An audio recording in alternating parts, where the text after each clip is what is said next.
오늘 추수감사절로 드리는 날입니다. 1년 동안 여러분께서 받은 은혜를 한번 생각해 보셨습니까? 추수감사절 헌금을 책정하기 위해서 그분과 대화를 나눴습니다. 추수감사절의 의미를 물어보더라고요. 추수감사절은 예전에는 농사를 지어서 뭔가 수확한 것을 하나님께 감사하며 드리는 의미였다면, 우리가 농사를 짓지 않는 현대에서는 우리가 한 해 동안 주님께서 주신 것들을 돌아보면서 어떤 은혜를 경험했는지 생각해보는 시간이다. 그렇게 말했더니 땡땡 만원, 이렇게 두 자릿수를 말하더라고요. 그래서 그래, 너의 믿음대로 헌금은 엄마가 넣어주겠다 라고 말했기 때문에 아들이었겠죠. 자, 그렇게 오늘 추수감사절의 의미를 한번 생각해보는 시간이 되기를 바라면서 이 본문을 준비했습니다. 이 본문이 사실은 추수감사절에 흔히 그렇게 보아지는 그런 본문은 아닙니다. 그런데 올 한 해를 딱 돌이켜서 제 개인이 아니라 우리 교회적인 상황, 또 우리 성도님들의 상황을 딱 보면 감사가 저절로 나오기는 참으로 힘든 상황이다. 감사와 찬양을 드리기보다는 여러 가지 복잡한 상황과 생각이 있는 시점이겠다. 그러면 우리는 감사가 안 나와서 감사를 할 수 없는가? 감사의 의미를 우리는 어떻게 생각해 봐야 되는가?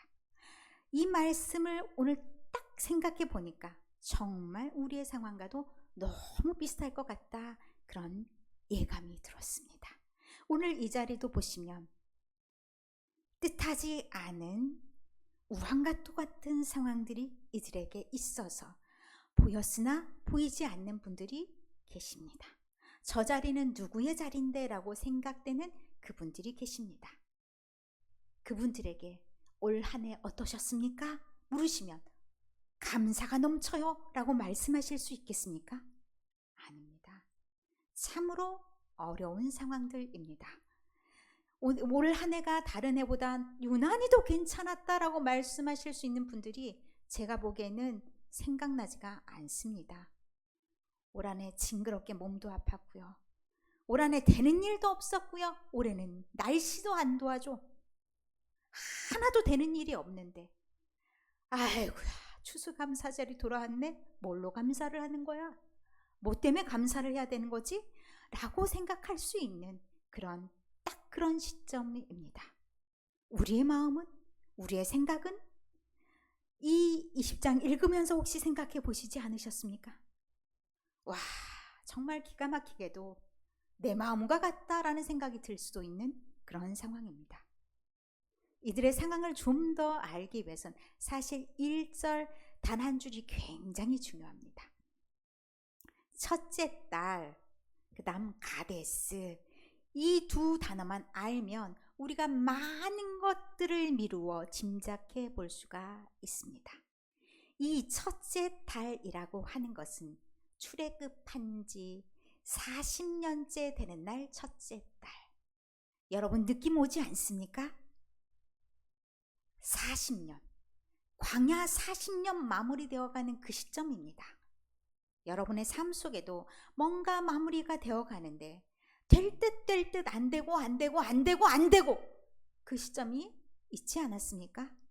지금 그 시점이 딱 아니라 할지라도 이 시점을 여러분 딱 염두에 두시면 이 사람들의 마음이 우리가 충분히 짐작될 수 있고, 나라도 저랬겠다, 나는 그때 어떻게 했는가 생각해 보시면서 오늘 나는 어떻게 사는 게 좋을까를 돌이켜 생각해 보았습니다. 제목으로 모든 것을 말했죠. 그럼에도 감사. 그러면 이것은 명령이 되기도 하고 이유가 되기도 합니다. 그럼에도 감사하라. 그럼에도 감사해야 한다. 그럼에도 불구하고 감사할 수 있다. 여러 가지 말들을 다 표현할 수가 있습니다. 자, 지도를 한번 봐보시면요, 이 가데스라는 위치 자체가 어떤 위치인지를 한번 생각해 볼 수가 있습니다. 가데스 한번 왔습니다. 그런데 뺑뺑이 다시 왔습니다. 이 뺑뺑이에서 다시 왔을 땐 상황이 좀 좋아져야 되는 것 아닙니까? 상황이 좀 더 나아지기를 기대하지 않았을까요?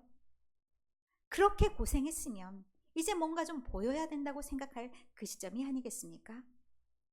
그렇게 40년째를 맞이했습니다. 이들이 이 상황이 언제 끝날지는 알지 못하나 약속된 시간은 다 되었는데 이제 나는 숨이 깔딱깔딱한데 더는 못 참겠어, 이런 마음이 들지 않았겠습니까? 그런 상황의 가데스, 나는 희망을 갖고 그 가데스에 다시 나아간 겁니다. 왜냐하면 여기가 사막 지역 중에서 오아시스가 있는 곳입니다. 그런데 그것을 기대하고 뭔가를 기대하고 그곳에 갔는데 아무것도 없습니다. 물이 없다라는 것은 최소한의 생존할 조건마저도 없다는 얘기입니다. 기대하고 바랐더니 내게 돌아오는 것은 실망과 실패뿐이라면 이 마음이 어떻겠습니까? 그래서 처음 시작하는 말이 회중이 물이 없음으로 하고 2절의 시작이 그렇게 되어 있는 겁니다. 이 상황에 이들의 일이라고만 생각하지 마시고 내가 이 상황에 있다면 내가 기대하고 바랐던 그 순간이 거의 다가왔다고 생각했고 나는 끝났다고 생각했는데 그곳에 다시 갔는데도 여전히, 아니면 이전보다도 더 상황이 나빴다고 생각한다면 여러분 어떻겠습니까? 물이 없었습니다. 그래서 백성들이 모세와 아론에게 나아갑니다. 모세와 아론에게 나아가는데 그들의 태도가 어떠냐면 다투었다라고 얘기합니다. 우리 더 이상은 못하겠어. 도저히 할 수가 없어. 여기까지 왔으면 뭔가가 있어야지. 그런데 우리가 뭐 대단한 걸 바랬어? 대단한 걸 바라지 않았잖아. 우리가 바란 것은 단지 물 한 모금, 단지 땡땡땡, 이것만 바랬을 뿐인데 차라리 우리 죽게 내버려 두지 그랬어.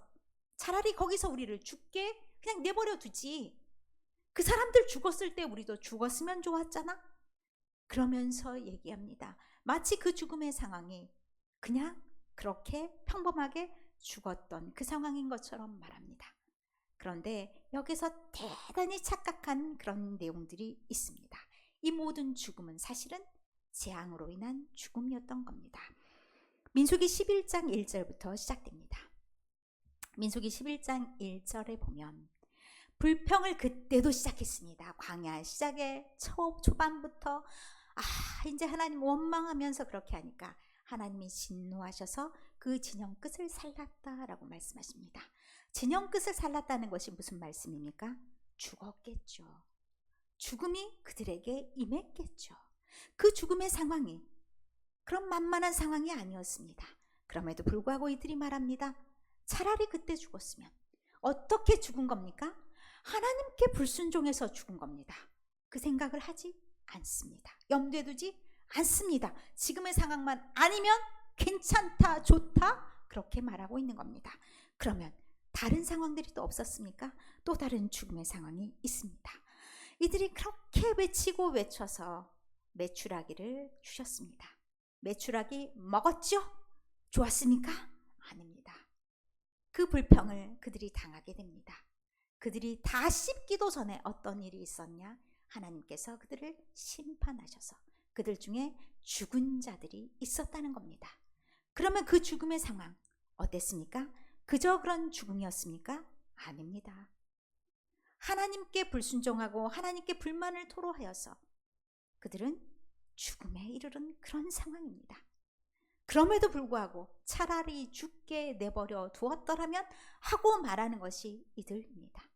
또 다른 상황을 한번 봐보실까요? 땅이 그 입을 열어서 사람들을 삼켰다라고 말합니다. 민수기 16장이니까 고라 자손들의 상황을 보게 합니다. 그들이 죽었다고 생난리를 치는 사람들이 있었습니다. 그러니 그들 또한 하나님의 벌을 받게 됩니다. 그래서 그들이 연병으로 죽게 되고 거기에 죽은 사람들이 수두룩했습니다. 그들의 상황들이 어떤 상황입니까? 이때 이 모든 죽음을 생각할 때 이들이 잊어선 안 되는 일들이 있었습니다. 민수기 14장의 말씀에 보면 사실은 가데스 바네아가 나옵니다.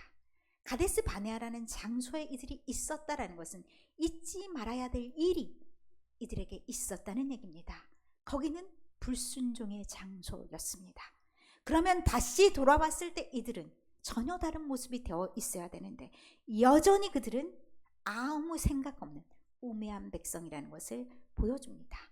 그 상황에서 하나님께서 말씀하셨습니다. 이 광야에서 이들이 소멸될 것이다. 이렇게 불순종했던 모든 자들은 다 죽을 것이다 라고 말씀을 하셨던 겁니다.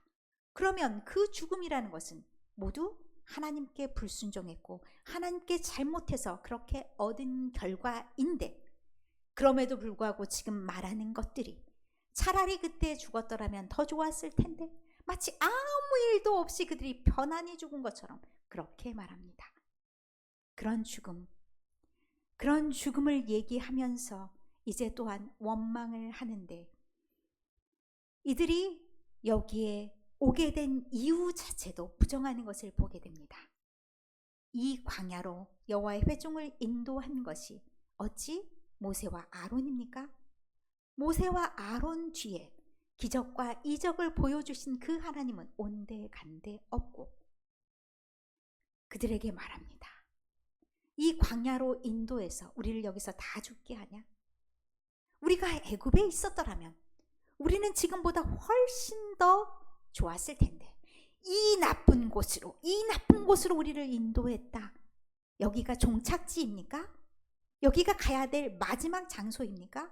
마치 마지막 장소에 온 것처럼, 결과를 다 본 것처럼 이렇게 말합니다. 여기에 너희가 약속했던 것 아무것도 없다. 파종할 곳도 없고, 그러니까 파종할 농가밭이 아무것도 없고, 무화과도 없고, 포도도 없고, 석류도 없고, 마실 물도 없다. 우리가 살아갈 수 있는 모든 조건이 갖춰져 있지 않다라고 말합니다. 그러면 이들이 말하는 것이 무슨 의미입니까? 하나님이 이들을 구원하셔서 여기까지 인도해 주신 모든 기적과 이적은 다 잊어버리고 은혜는 싸그리 없고 마치 지금이 재앙을 맞은 것 같은 그런 얘기를 하고 있는 겁니다. 얼마나 기가 막힌 상황입니까?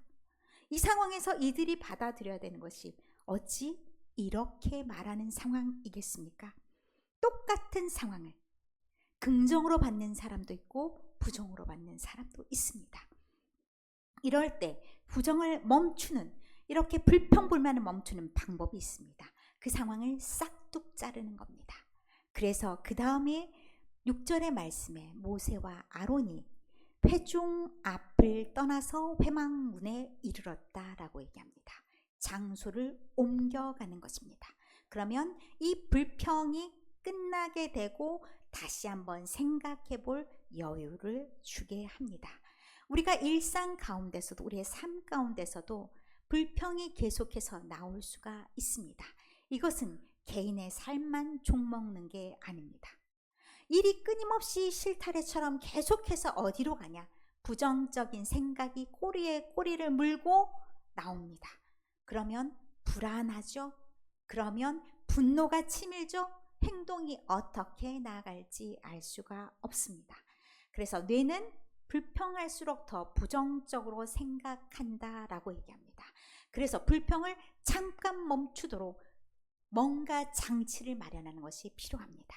뿐만 아니라 불평은 나만 죽는 게 아닙니다. 옆에 있는 모든 사람들도 다 같이 죽입니다. 다 불평하게 만듭니다. 그러면 이것은 공동의 문제가 되어버립니다.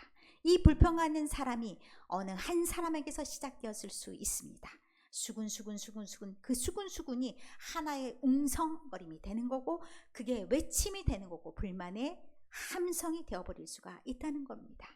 그러면 이것이 결국 누구를 다 망치냐? 이 모든 사람들을 다 망칩니다.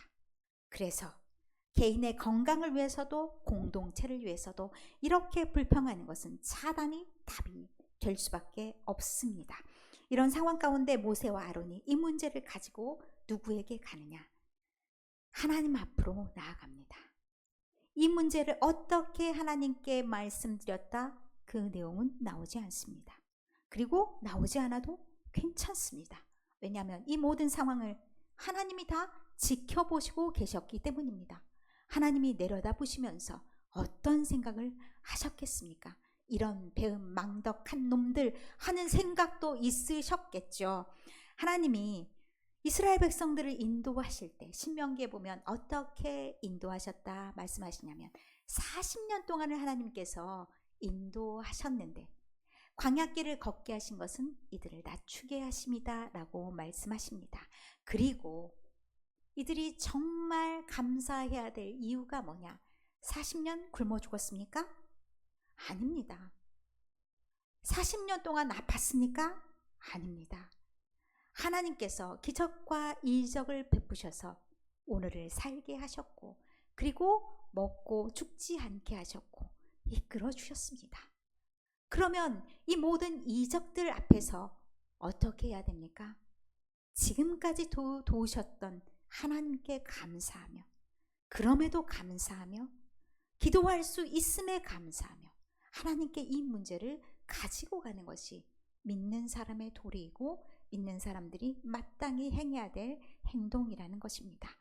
그러나 하나님께서는 이들의 연약함을 너무나 잘 아셔서 어떻게 하셨냐?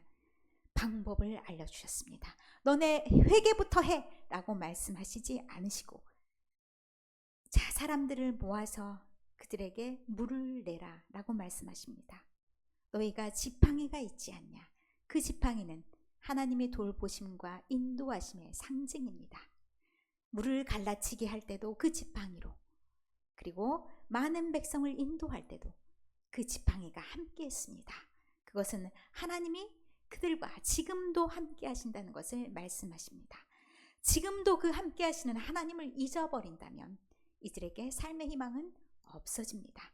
그러나 여전히 함께 하시는 그 하나님께서 필요한 것들을 그때그때 공급해 주신다는 약속을 다시 이 행함을 통해서 들려주십니다.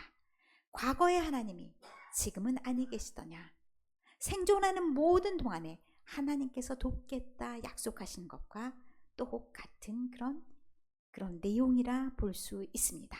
그렇기 때문에 우리는 살아있는 모든 날들에 불평할 이유가 없습니다.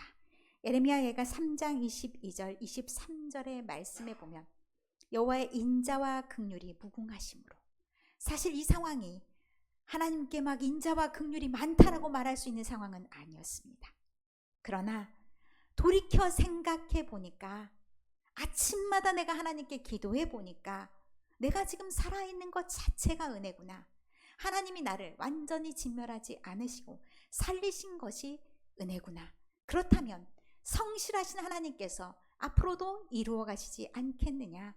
그러니 그것이 나에게 다시 희망이 된다라고 믿음의 고백을 하는 것을 볼 수 있습니다.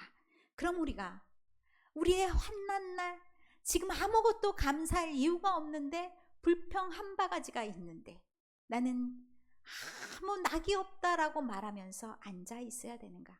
아니라는 겁니다. 왜요? 우리에겐 하나님이 있으시기 때문입니다. 그럼 우리의 환난 날 우리는 어떻게 해야 될까요? 시편 86편 7절의 말씀을 한 목소리로 낭독했으면 좋겠습니다. 나의 환난 날에 내가 주께 부르짖으리니 주께서 내게 응답하시리이다. 아멘. 우리가 힘든 일이 있더라도 우리에게는 주님이 함께 하십니다. 그래서 우리가 주님께 부르짖으면 어떤 일이 있습니까? 우리가 필요한 것을 아시는 주님께서 우리에게 채워주시고 그리고 우리의 살 길을 마련하여 주신다. 오늘도 약속하십니다. 때때로 우리의 곤란한 상황, 어려운 상황이 우리의 발목을 잡을 때가 있습니다. 그때 우리가 착각하지 말아야 되는 것은 우리는 우리 혼자 있지 않습니다. 지금까지도 우리와 함께 하셨던 그 하나님께서 오늘도 우리와 함께 하심을 잊지 않는다면 우리는 똑같은 상황에서 많은 사람, 나를 죽이고 남을 죽이는 그런 상황이 아니라 또 다른 좋은 상황으로 만들어갈 수가 있습니다. 사람이 참 안 바뀐다라고 얘기하죠. 안 바뀌어. 이런 말 참 많이 합니다. 바뀌기는 쉽지 않다 말할 수 있습니다. 그러나 우리가 서로에게 어떻게 되냐? 스며들 수가 있습니다. 좋은 분위기를 만들어주고 좋은 환경으로 인도해 주는 것은 우리의 각자가 가지고 있는 품성과 인성일 수 있습니다. 우리가 아까 불평의 언어를 하면 공동체를 다 오염시킨다라고 말을 했습니다. 우리 한 사람이 어떻게 살아내면 좋을까요? 저는 가을 단풍과 같았으면 좋겠다 생각합니다. 앞다투어 예쁜 색으로 물들이는 저 가을 단풍처럼 우리도 내 스스로를 아름답게 단장해 보고 싶은 마음은 없으십니까? 그 단장을 어떻게 하면 가장 좋을까요? 우리의 입의 언어가 감사의 언어가 될 때 지금 상황만을 바라보지 마시고 지금까지 우리를 도우셨던 그 하나님께서 지금도 우리와 함께 하심을 믿을 때 우리는 그것으로 인해서 감사할 수가 있습니다. 우리의 상황이 조금 더 어렵고 힘들다 할지라도 그럼에도 감사할 수가 있습니다. 왜냐하면 그 하나님이 나를 버리지 않으시면 나는 내일도 그 하나님과 동행할 수 있기 때문입니다. 불평한들 상황이 달라집니까? 전혀 달라지지 않습니다. 그 불평에 입을 막고 조금 심호흡을 하다 보면 하나님이 여러분에게 다가갈 수 있을 겁니다. 그 하나님을 만나면서 여러분이 하나님께 감사를 드릴 때 여러분의 삶이 정말 감사가 넘치는 삶, 아직 종착지에 이르지 않았지만 갈등 말듯 그렇게 하면서 마음 졸이고 있지만 그 마지막을 여러분도 만날 수 있으리라 기대합니다. 그렇기 때문에 여러분이 늘 감사가 넘치는 삶, 그럼에도 감사하는 삶, 그럼으로 인해서 여러분의 삶 자체가 정말 모두를 감사하도록 만드는 그런 삶이 되시기를 간절히 축원합니다. 오늘은 특별히 기도부터 시작하겠습니다. 기도하겠습니다. 한 해를 돌아보니 우리 삶은 그저 그렇다고 하기에도 참 부족하고 어려웠습니다. 그래서 그때마다 불평하고 분노하고 슬픔에 겨워 울 때도 참 많았습니다.